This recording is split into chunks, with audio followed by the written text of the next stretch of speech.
Beyond the buzzer, inside the game, this is Sports IQ with Larry Smith.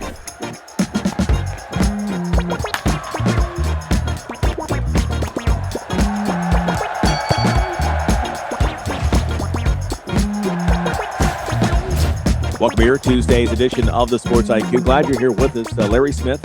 We've got another fantastic show for you. Great conversation. If you're just finding us just now, we're all about great, smart sports talk. We don't scream and yell. We don't curse. We don't call people names.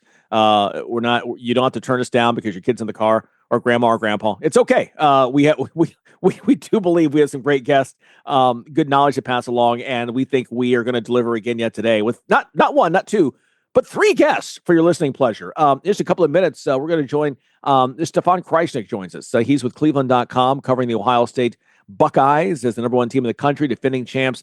This is the Michigan game this weekend, and throw records out the window, throw rankings out the window. One of the best rivalries in all of sports. And of course, it's a burr in the side of Ohio State fans, and yes, even head coach Ryan Day, that they have not beaten the Wolverines in a while. And so we'll talk about that here in just a couple of minutes. Also joining us, we'll talk BYU football. Our friend Darnell Dickson from the Provo Daily Herald is going to join us. Listen, the Cougars may be one of those teams with two losses that gets left out if it comes to pass, if they can't beat Texas Tech next week. We'll talk about that conversation. Give us your best pitch on why BYU should be in the college football playoff as an at-large team if that comes to pass. It's a question we'll put in front of him. And then a bit later as well, we'll talk NBA. In case you missed it last night, the Pistons tying a team record 13 wins in a row, now 15-2. They get the win over the Pacers. And so we'll talk with Cody. By the way, he's catching a flight. They play at Boston tomorrow night. So he's agreed to be with us. And so if he can get through TSA, he'll join us. So how about that? All right, let's get to some headlines for you here on this Tuesday. Looked like last night might be a long night for the Niners early on. According to the sports online stats information site, StatMuse, when an NFL quarterback throws 3 picks in a game, his team's winning percentage is 2 out of 10. 20% if you're doing the math at home. Well, last night, Brock Purdy, 3 picks in the first half of the Niners game with Carolina. Game over, right? Panthers win? No. Christian McCaffrey bailing out his struggling quarterback. 142 scrimmage yards and a score. The Niners defense holding Carolina's offense to only 230 yards. San Francisco remains a playoff team now with a 20-9 win. And by the way, since the NFL is a league that runs on its quarterbacks, let's check out the latest as we head into a very busy week. The Bengals say they expect to have Joe Burrow back on the field this week against the Ravens. Coach Zach Taylor said on Monday he anticipates Burrow playing for the first time since he underwent surgery following a grade 3 turf toe injury that was sustained back in week 2. By the way, if you don't know what turf toe is, go look it up. This is a really painful injury, and no wonder it sidelines guys. You think it's just a toe. No, it's more than that. Go look it up.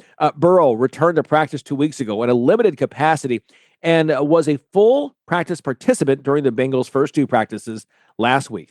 Now, the Browns had so much fun beating the Raiders with Shedeur Sanders at the helm. They're going to give the rookie another shot as a starter. We said on Monday, Sanders, the first Browns rookie quarterback to win his first start since Eric Zier back in 1999. Sanders, not perfect, but his line of 11 of 20 for 209 with a touchdown and a pick, good enough to get another shot, this time against that Niners defense that just made Bryce Young look like a high school player. Well, things going from bad to worse for the Vikings quarterback room. Starter J.J. McCarthy entered the concussion protocol now. According to head coach Kevin Sullivan, his availability for this Sunday against the Seahawks is questionable. If he can't go, it looks like undrafted rookie Max Brosmer will get the start. Kind of ironic that the Vikings might not have McCarthy when they face Seattle, considering the Seahawks will start Sam Darnold, who's led them to an 8-3 record after Minnesota let him go after last season to make room for McCarthy's return from injury.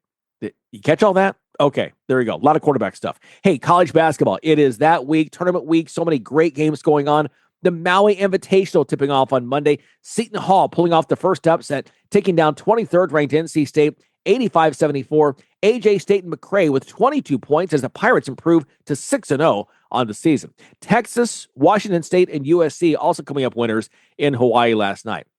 Meanwhile, back on the mainland, the Players Era Festival holding court in Vegas if you're a college basketball fan, you got your money's worth in spades. Now, first off, they made an agreement yesterday with the Big 12. It's a massive deal. Like every team gets $1 million. They're going to bring in 8 Big 12 teams starting next year. They look to expand this thing. This is a lot of fun. We'll talk more about this as the week goes on.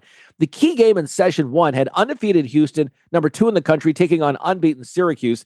Hughes fans no longer unbeaten. Can't say that anymore. Emmanuel Sharp and Milos Uzan each scoring 26, teaming for all of 11 of Houston's points in overtime into the Cougars' 78-74 victory over Syracuse.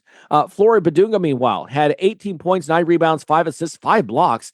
Bryson Tiller added 17 points and 9 boards. Kansas over Notre Dame, 71-61 for the Jayhawks' first Power 5 win this season. And Tennessee easily handled Rutgers 85-60. In the second session, I hope everyone got their popcorn ready as these games were intense. 15th ranked Iowa State got all it wanted from number 14 St. John's, but came away with a hard-fought 83-82 win. Milan Momklevovic led Iowa State with 23 points and 5 of 9 shooting from three-point range. Tamid Lipsy had 16 points before leaving the game with an injury with 2 minutes left. No word yet on how much time he might miss. Number 21 Auburn got 24 points from Tahad Pettiford, and senior transfer Kayshawn Hall added 18. Tigers pulled away late over Oregon, 84-72. Tyon Grant, Foster, and Graham Ike each scored 21 points to lead number 12 Gonzaga to an 95-85 win over number 8 Alabama. Second ranked win for the Zags this season, having beaten Creighton earlier. Alabama now has to get credit for the schedule they've played before conference. Nate Oates' squad has now gone 2-2 against 4 ranked opponents already, and we're not even to Thanksgiving. Well, one of the big games this weekend in college football is one of the greatest rivalries in all of sports. It is Ohio State-Michigan in football. We were just joking in the break that actually, before we started the show, their producer Tony found something online about Ryan Day is playing for his job for this. Folks, you've won 15 straight. You're the defending national champs. I know it's a big game, but anyway, let's get more into this. Love having on the show for the first time Stefan Krajisnik. He is the Ohio State beat writer for Cleveland.com. Stefan, good to have you here on the show. And you were saying as well, look, it is a really big game. That's a little bit of hyperbole, but let's face it, this is a major game, and it is a must win for both fan bases. Yeah, no doubt. It's fascinating. Coming into this week, I was thinking about the implications of this game and kind of what it means. And obviously last season, the way everything played out, it kind of showed maybe a path for Ohio State or for Michigan that you can lose this rivalry game and still win a national title, right?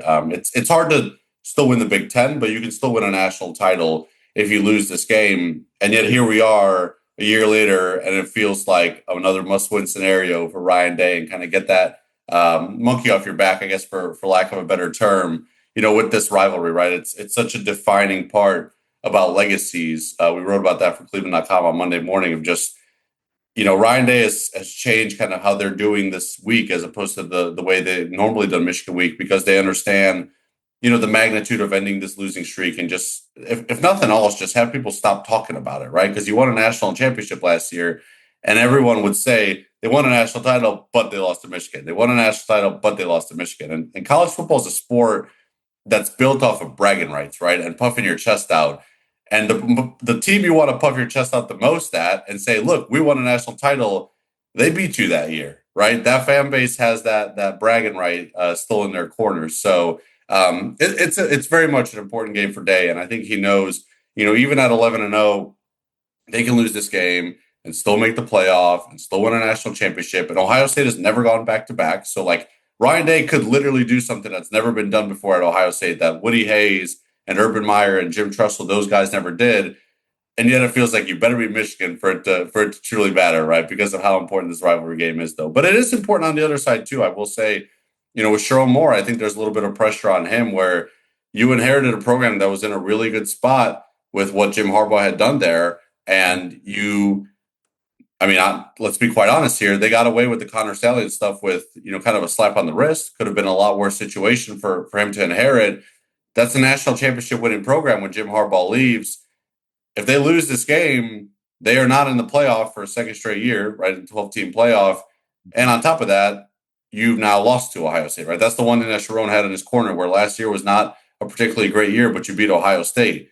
can you hold on to that? Because if you don't, then you're not going to have the winning streak. You're not going to have a playoff spot. So I think there's as much pressure as there is on Ryan Day to like stop this losing streak. And there's a little pressure on the other side too.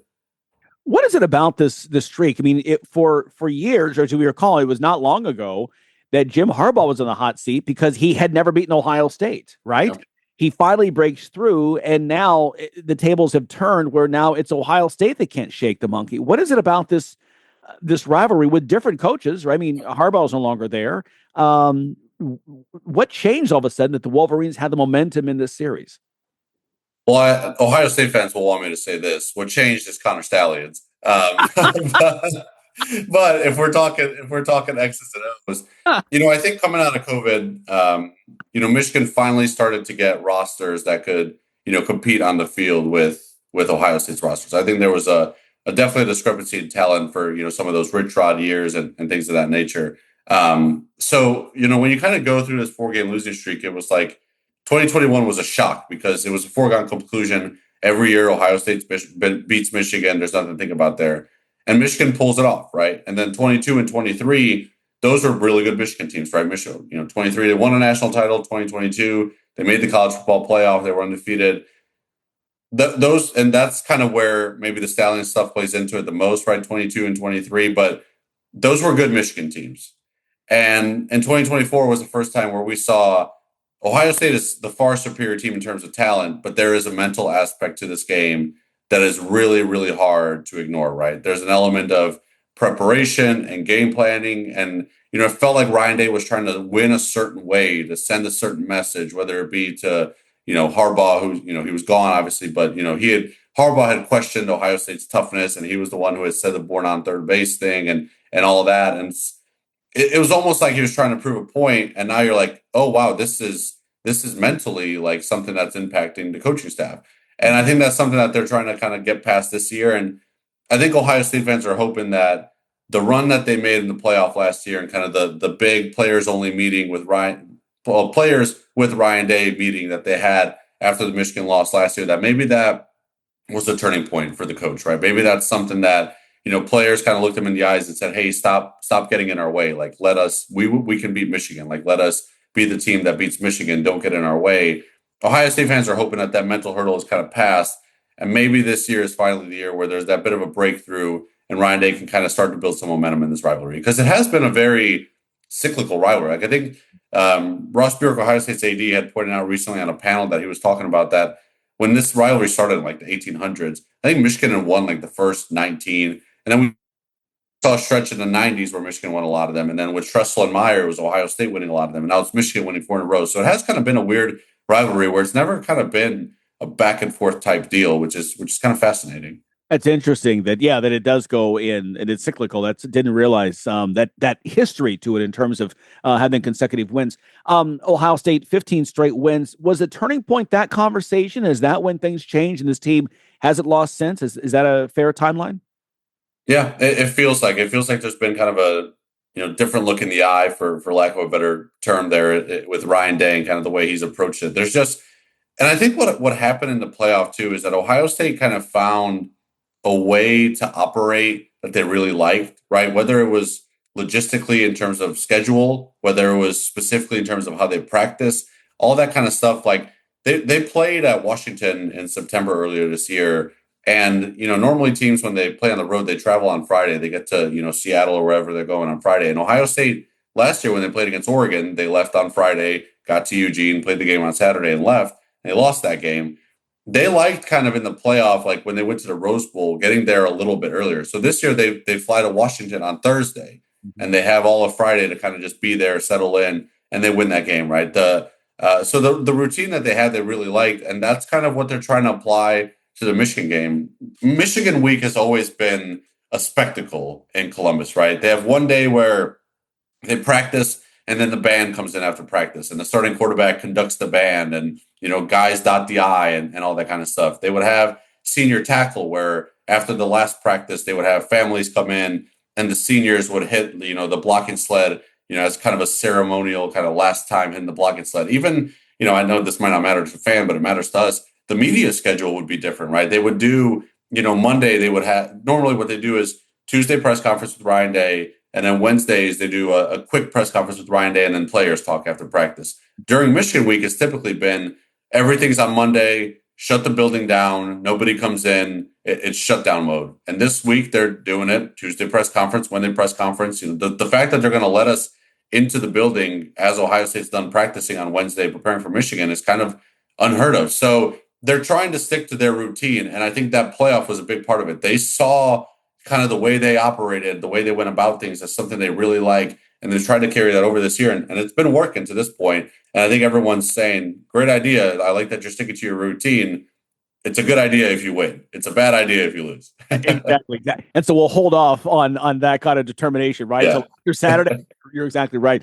The quarterback you've got there saying has just been in his first year has been just simply tremendous. 27 touchdowns, 4 interceptions, played himself into a leading candidate for the Heisman. What does he brought to this team, and how has he surprised you there in the media? You guys watching him every Saturday. Yeah. I think on the field, he's brought an element of accuracy that, I mean, it might break the college football record for completion percentage. And I think the record belongs to Bo Nix at Oregon. If you remember that Oregon offense was a lot of quick passing, short passes.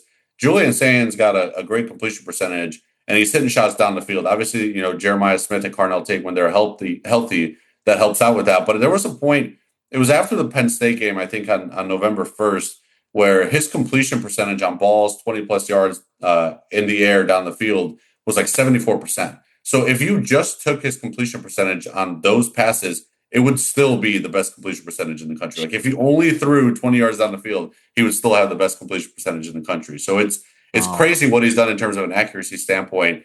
And there is a lot of his game that kind of reminds you of CJ Stroud, the way he plays, right? And I think he's a little smaller, so we'll see what kind of that looks like in the NFL. But in terms of running Ohio State's offense, you see some of the similarities. Off the field, what we've kind of observed and what surprised us is, he's a quiet kid, right? He's a California kid, laid back, quiet, doesn't talk a whole lot.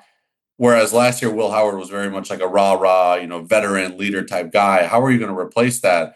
There's I think some of the players call him like Jay Cool or something like that. Like he's so calm, right? And I think we saw that week 1, you're playing Texas and game day's there and Big Noon is there. And the whole college football world for 9 months was talking about week 1, Ohio State versus Texas. And he plays mistake-free football. He takes his chances when they're there. He lets the defense kind of do their thing, doesn't get in their way because this Ohio State defense is so good. And that's carried on this whole year where he's young, he's a first-time starter, but he's so calm. His presence, his demeanor is so kind of calming, especially in that huddle. Those biggest moments never really feel too big for him. And that's a rare thing to see in a guy who's starting for the first time. Yeah, that's fair. I've got less than a minute to go. Saturday big game at the Big House. Ohio State has to do what to get this win? They have to not get in their own way, right? I think their running game is good. Their passing attack is strong. But if they're trying to prove some kind of point and just running up the middle for the sake of running up the middle, I don't know how well they're going to do. So dictate the game, play your way, right? Don't let Michigan dictate, okay, hey, this is how this game is going to go. Let's respond. If Ohio State just plays its game, whatever they deem is the best way to win that game, play that style and you're going to beat this team. If you start playing into their hands, that's where you get in trouble. And that's where you saw, things like what happened last season. So don't get in your own way. You should be all right. And that's fair enough. Like you said, and Ryan Day playing for remove the asterisk. If you're going to win it all, let's get this one out of the way and remove the asterisk. Make some history this season there in Columbus. Hey, Stefan, great to talk with you. Have a great Thanksgiving. Enjoy the game. We know you will. And hopefully we get a chance to talk again soon. Yeah. Happy Thanksgiving. Thanks, guys. All right. Appreciate it. Thanks so much. Once again, thrilled to have on the show Stefan Krajisnik. He's the Ohio State beat writer for Cleveland.com. Great stuff. Ohio State, Michigan coming up here this weekend. Wolverines have to win to have any kind of shot at getting a chance to get into the college football playoff. Ohio State, of course, number 1 all season long since they beat number 1 Texas in the opener. Can they keep the streak going? We'll find out on Saturday. All right, more to come. The Sports IQ continues after this.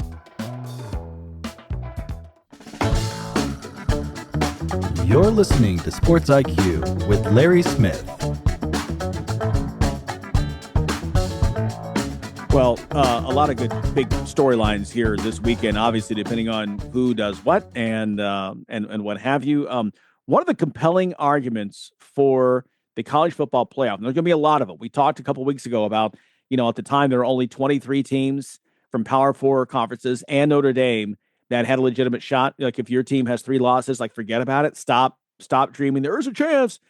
There's a chance I might win lotto too, right? I mean, it's not going to happen. So, and here we are now where you're going to have some 2-loss teams that may get left out. And one of those teams potentially, and we're just playing this out. We're just guessing going on is BYU, or there may be a team out of the Big 12 that gets left out if they take their second loss. Joining us once again on the show is Darnell Dickson, who covers BYU sports, a great sports writer for the Provo Daily Herald. Darnell, good to talk to you again. What's the conversation now for this BYU team there in Provo, out west there, with the Cougars team that's been outstanding, perfect except for the loss to Texas Tech, headed toward a rematch, I believe, right, in the Big 12 title game, that may get left out if you don't win the conference championship game. Yeah, Kalani Sitake's been pretty consistent with the message that we just want to go 1-0 every week, which is a good way to look at things. You need wins to get to where you want to go. The problem with college sports and college football in particular is that those wins are measured by various data points that some people would say they deserve to be in. The committee for the college football playoffs may look at a different data point and say, no, maybe they don't. What's interesting to me is I've been covering this team for a long time. They were in the Western Athletic Conference. They were in the Mountain West Conference. They were independent. And they knew one loss and you were out of the conversation. That's just how it worked. When they joined the Big 12, they thought, okay, now things are going to change. We're in a power conference and we have a little more leeway. We can continue. So here they are they basically gained one loss in the loss column. After all that, if they put all this money into infrastructure and recruiting and their schedules beefed up, all those things, they're with one loss and they're still in danger of not making the college football playoffs. So there is a lot of pressure on this program to get to where they want to go, but they look at it internally as 1-0 every week. We just keep winning and then it takes care of itself. Yeah.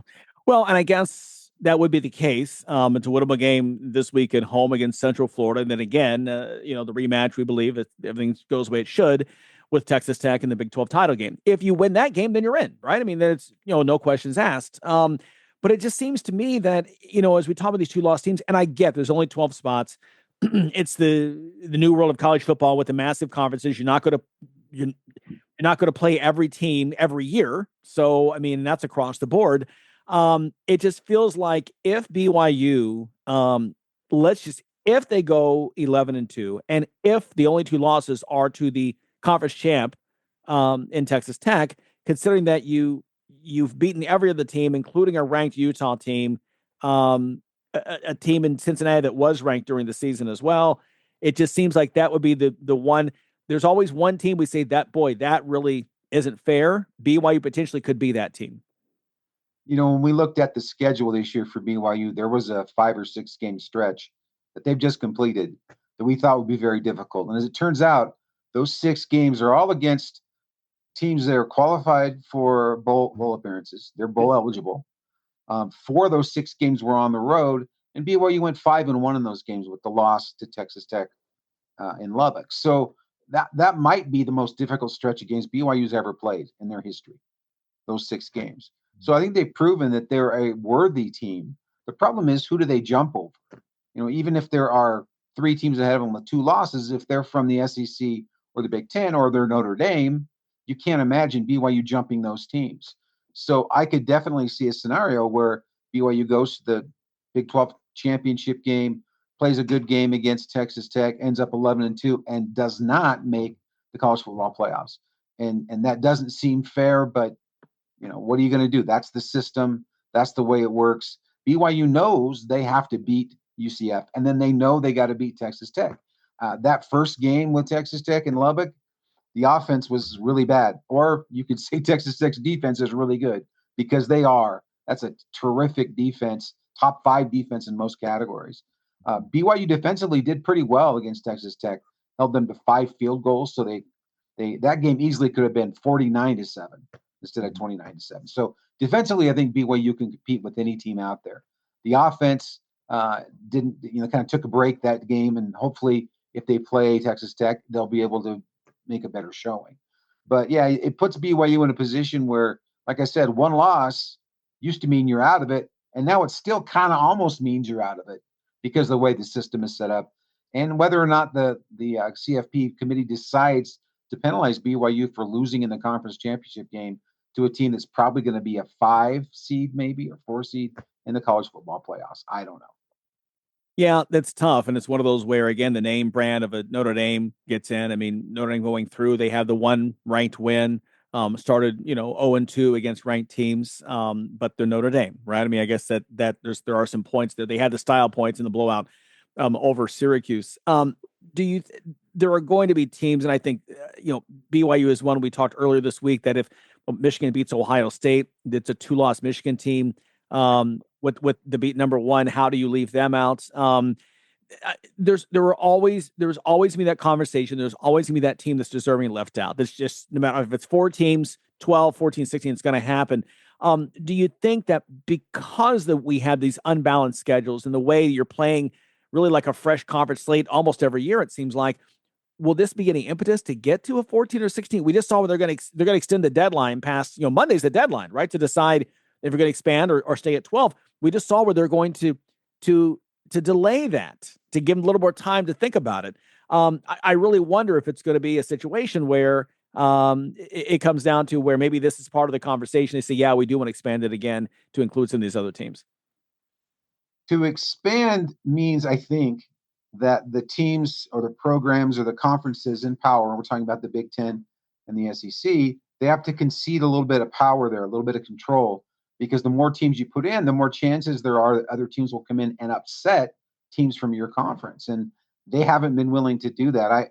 I wrote the other day that probably those conferences and the presidents and the commissioners and the programs would rather see the entirety of college football crash and burn than give up any power at all. So eventually they'll probably go to 16. And there's always going to be a discussion. When we go to the NCAA tournament and there's 68 teams that make it, there's always team number 69 or 70. We should be in, right? And in a one-game scenario, and that's football or college basketball, in a one-game scenario, anything can happen, and we know that. Yeah, absolutely. The one thing with basketball is that you do have there are several teams in every conference that make it. It just seems like to me a conference that's competitive is the Big 12, more competitive than what the ACC is. You need to have 2 teams in, but again, we go there. So okay, you've made your compelling point. What's the one other thing you'd want the committee to know about BYU football that we haven't talked about so far?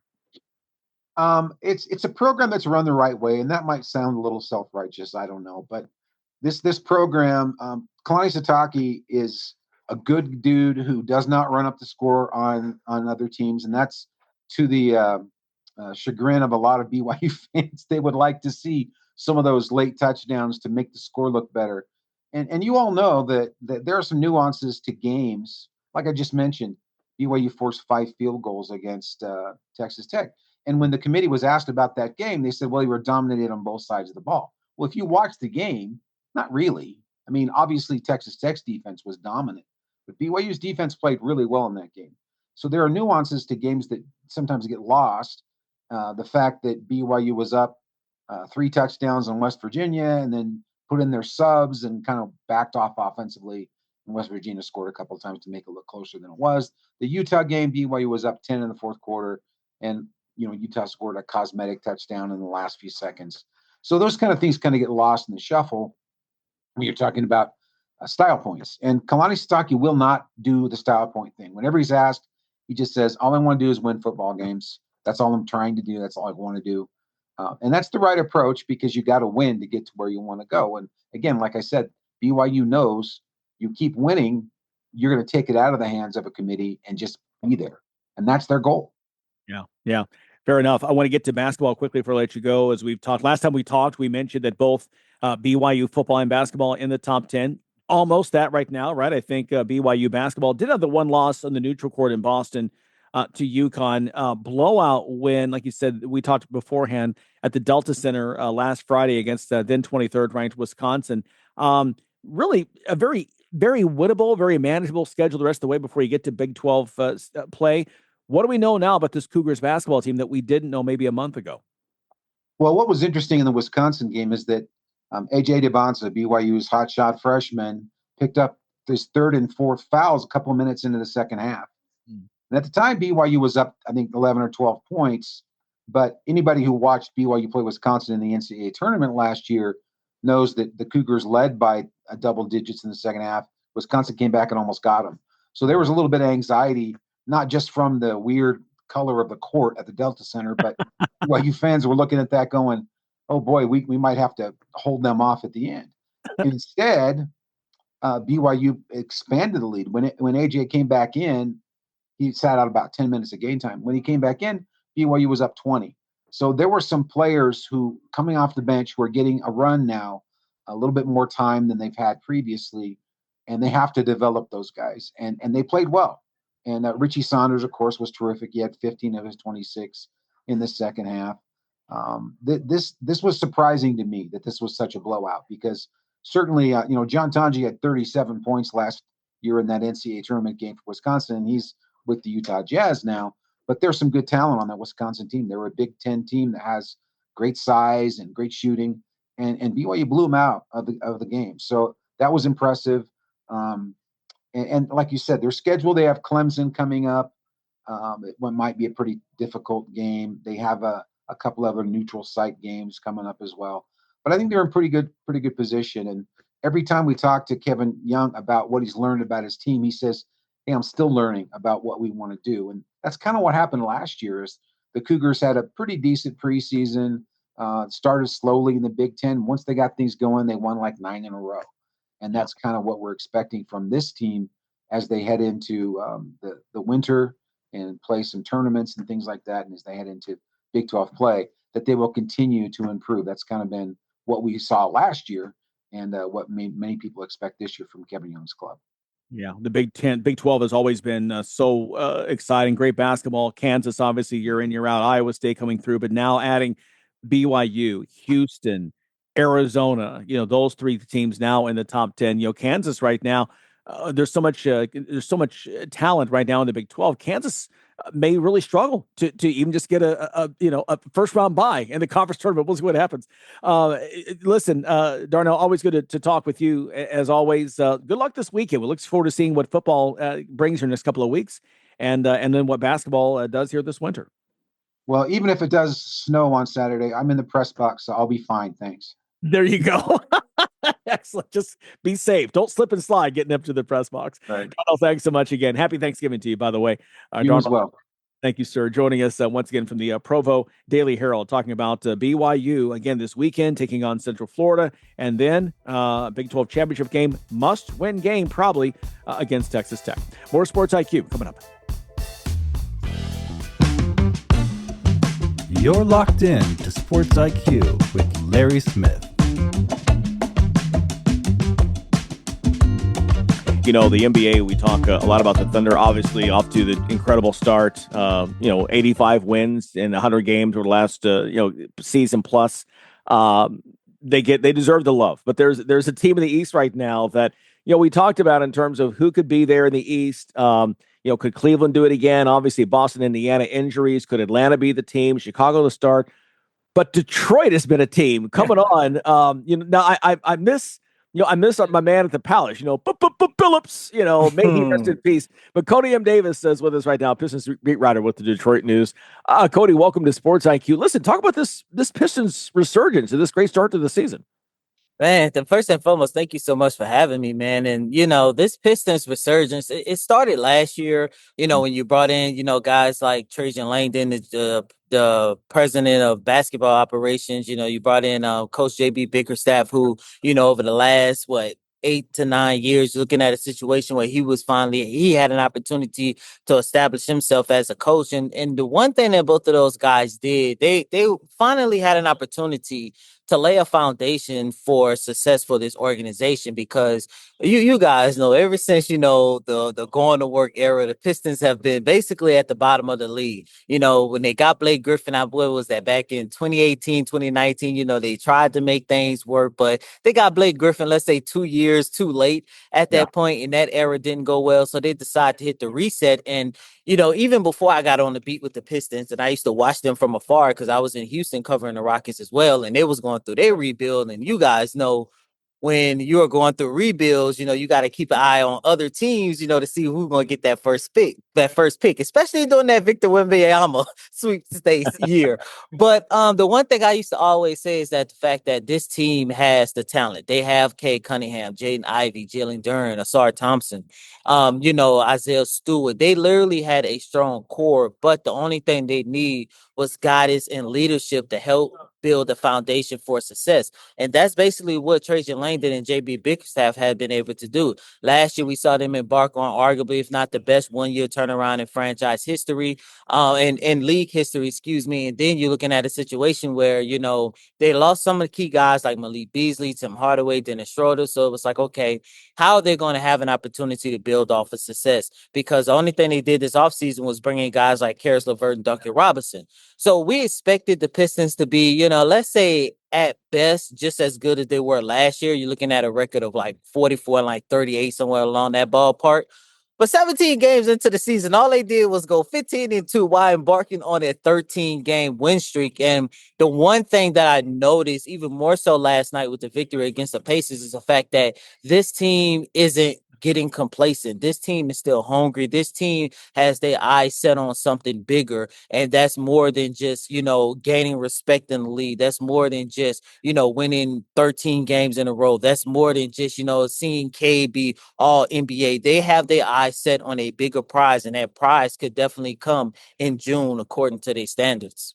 Yeah, and it's a team right now. We talked that the East is wide open. I mean, the West, is right now the scales are tipped toward the West. So really, it is Detroit's for the taking. But you mentioned that 13-game win streak, a franchise record. This coming, as you mentioned, just 2 years after they lost, was it 28 in a row? 28 games in a row. Yeah. I mean, now they can't miss.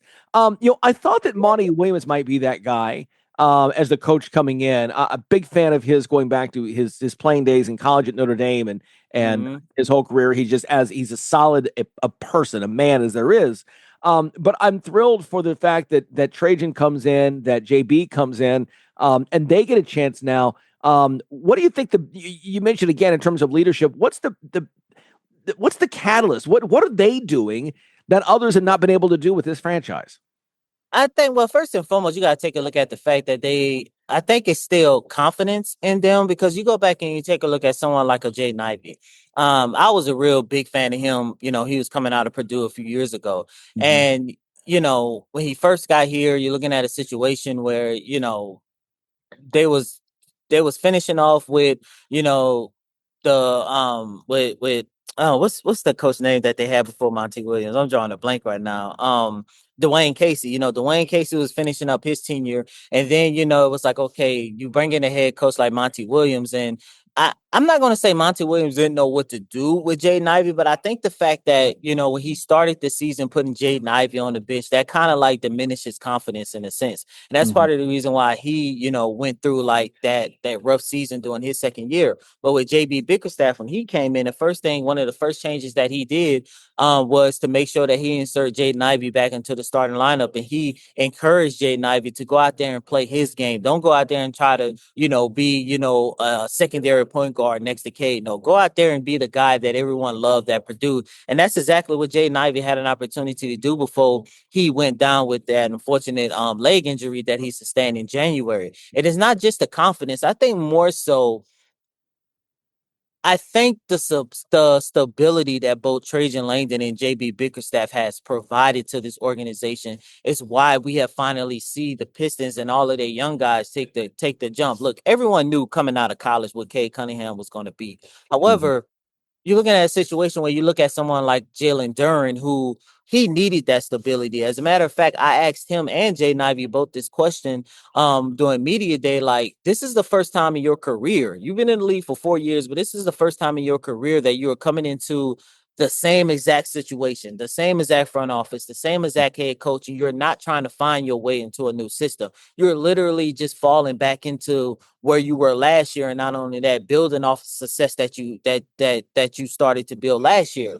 And what is Jaden and what is Jalen Duren doing this year? He is solidifying himself as one of the best big men in the league, and I think we all can agree that he is not only putting on a show in terms of trying to solidify his first all-star selection, but he's probably the front runner as of right now for most improved player of the year. So it's confidence, it's the stability, and it's the fact that Coach JB Bickerstaff, his personality also fits this team, and it fits Detroit, it fits the Pistons history of that toughness, of defense, of grit. You look at someone like Isaiah Stewart. He finally has a coach who not only knows how to utilize his talents, but also try to keep him level-headed as well. But I just think those are the main three intangibles as to why Bickerstaff and Trajan Langdon has literally had an opportunity to find success with this organization. Crazy to think that this Pistons team hasn't had a 50-win season since 2008. I mean, time really goes by. When Flip Saunders was still there. I'm curious. You talk about JB Bickerstaff as well. Somebody who obviously his dad, great success, respected. Bernie Bickerstaff had a couple of shots as a head coach, but now putting it all together, what do you think he learned at other stops as well that he's now applied with this opportunity? I think it's just like anybody who goes through life. You learn, whether it's job, whether it's life experiences, you just learn as you go.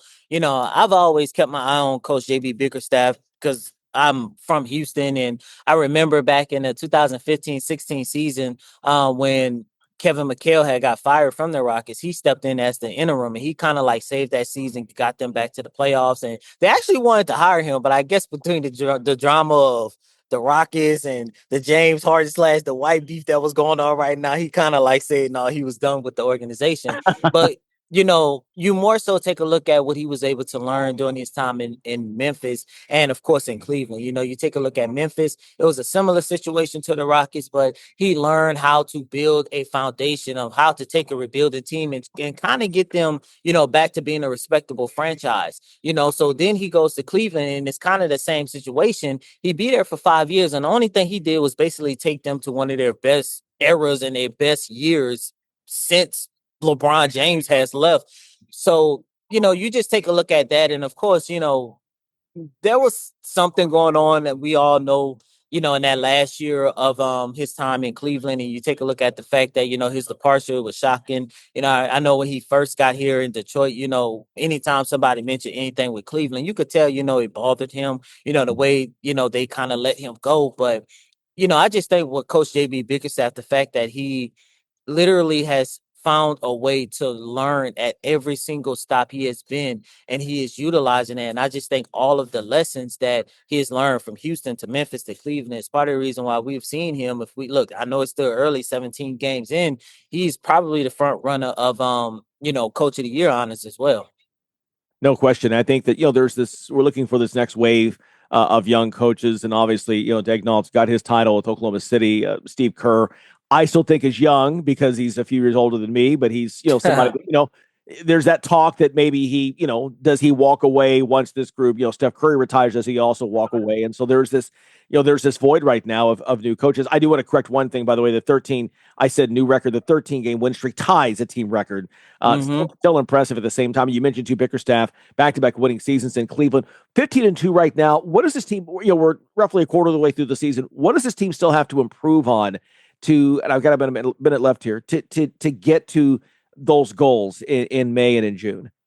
I think just putting together a full 48-minute game, that's literally the only thing that I'm seeing because, ever since the start of the season, having a full 48 minutes game is basically this team's struggle, and that's on both ends of the court.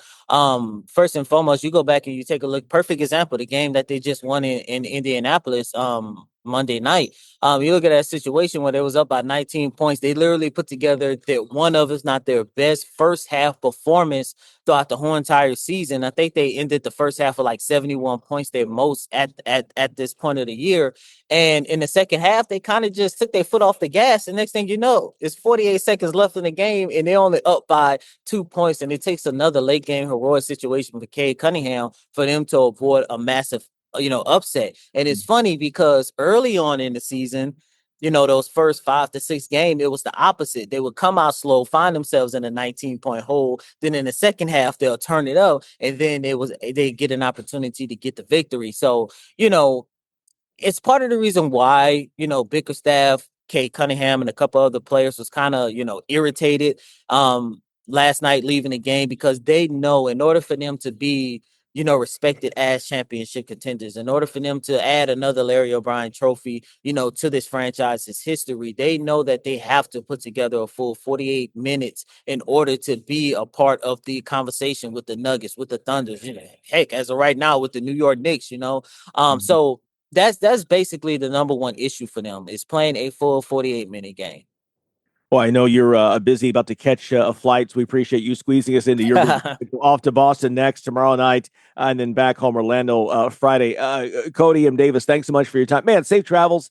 Have a blessed Thanksgiving, and listen, we think this team is here to stay, so we'll be knocking on the door again to have another conversation as we get deep into the season. Awesome. Sounds good. Just let me know, man. Thank you so much for having me. All right, you got it. Be safe. Safe travels. Cody M. Davis joining us once again. He's the Pistons beat writer with the Detroit News. 15-2 right now, tying that team record. And by the way, when they won 13 games in a row, they won it all back in 1990 and 2004. And here they are again, sitting atop the Eastern Conference with a fantastic start, as Cody was just talking about. Okay, it's the Sports IQ. We've got more conversation coming up after this.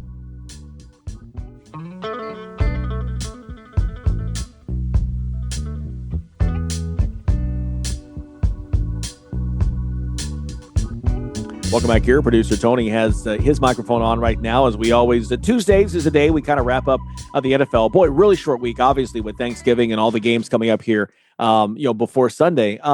This Browns team right now, they just listen. It has been, year in, year out. We've talked about the revolving door at quarterback there, going back, decades.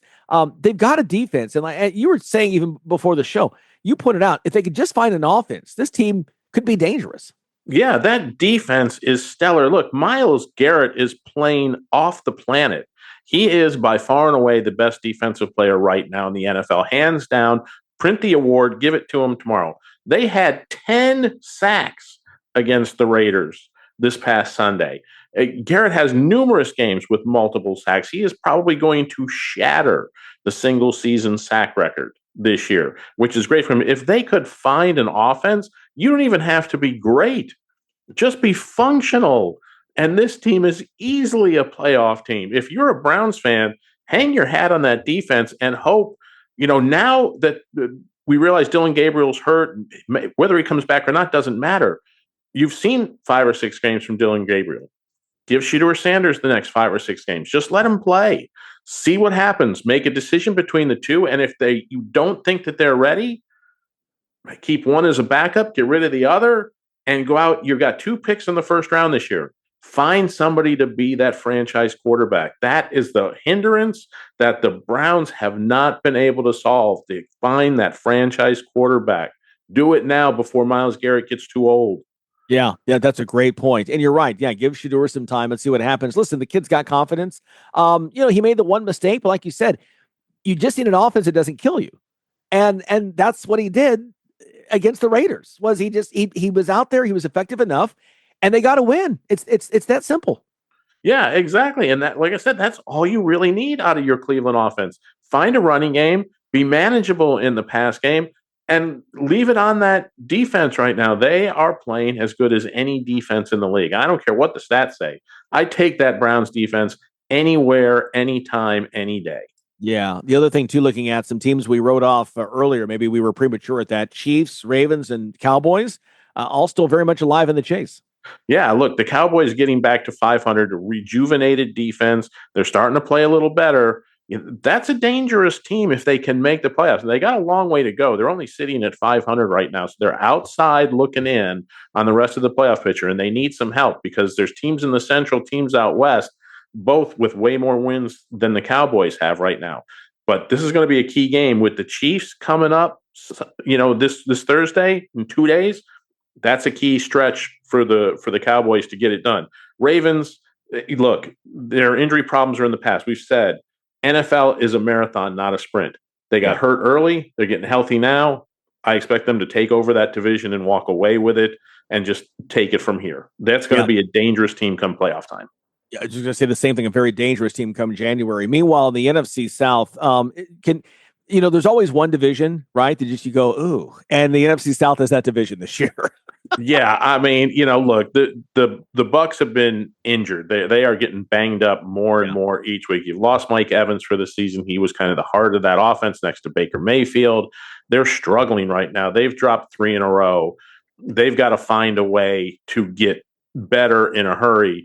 There's nobody else out there. The Panthers been flirting with 500, but they can't seem to put 2 wins together back to back.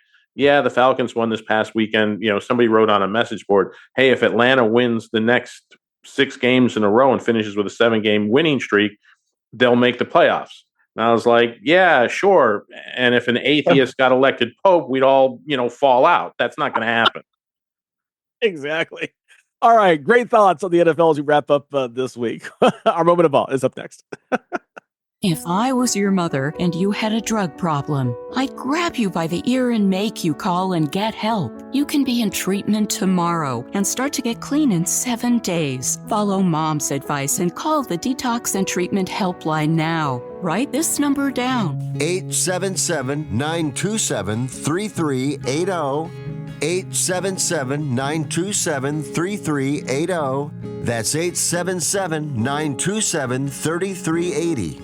Time now for a moment of awe. It was on this date back in 1979 when a couple of guys named Pat Summerall and John Madden broadcast a game together for the first time ever, and it was TV magic. And they operated and performed that magic every Sunday and every Thanksgiving for the next 22 years, becoming one of the great sports broadcast duos in television sports broadcast history. It just was amazing. Summerall and Madden changed the way we watch TV. There's no question. And it all began on this day in 1979.